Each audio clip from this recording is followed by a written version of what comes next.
Tad pažiūrėsime, kokia bus Riterių pradžia, o tuo tarpu Dovydas Švėgžda spaudos konferencijoje pristatydamas sudėtį buvo užsiminęs ir apie Meinardą Mikulėną. Šis puolėjas taip pat buvo įtrauktas į tuos pamastymus kaip vienas iš galimų kvietimų. Visgi galiausiai Meinardas nebuvo pakviestas, bet tikrai labai gera sezono pradžia. Čia pavojinga situacija, ar bus smūgis?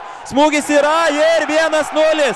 Sidis Sanoko, 4 rungtynių minutę, šaltakraujiškai kairę koją paridena kamuolį į apatinį Riterių vartų kampą. Na ir kaip ir kalbėjau, pradžia, kurios tikrai nenorėjo Nikola Vitorovičius ir visa Riterių ekipa. Tuo tarpu Sūduva, kartelį, pasižiūrėkime į šią situaciją, labai gerai kirto į varžovų baudos aikštelę Madu Sabo, atliko gerą perdavimą Sidis Sanok, nusileidęs į gynybos liniją ir padeda savo ekipai pradėti pozicinę ataką. Čia labai gera reakcija, kurią pademonstruoja grąžindamas kamuolį iš šoninės linijos Losonas.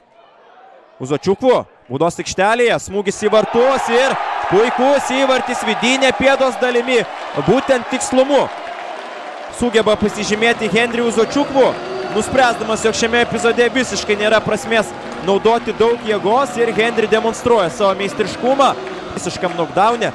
2 praleisti įvarčio, mes dar kartelį matome puikų Uzočiukvu meistriškumą, gražiai vidinė pėdos dalimi užsuktas kamuolys už protingai atliktus veiksmus ir svarbiausia už kamuolio išsaugojimą. Čia perdavimas ir kaip nedėkingai slysteli Riterių žaidėjas ir labai arti 3 įvarčio buvo Sūduvos ekipa.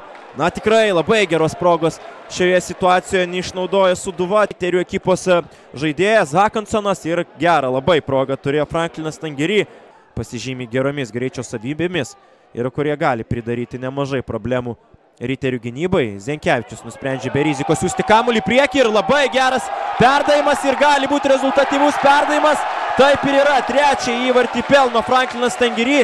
Ten dar panašuok labai skaudžiai į vartų virpstą atsitrenkė vienas iš Riterių žaidėjo. Giedrius Zenkevičius ne veltui dabar yra apspitamas komandos draugų. Būtent Giedrius ekipos gynėjai nesugeba užsiimti geros pozicijos, kamuolys skrenda jiems už galvų.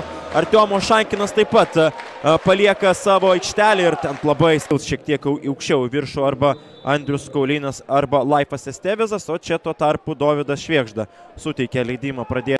Dabar abidvi ekipos keičiasi netiksliais momentais.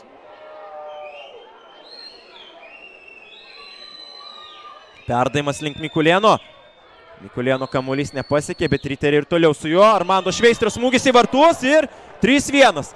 Tarsi iš giedro dangaus, štai taip Riteriai švelnina atsilikimą.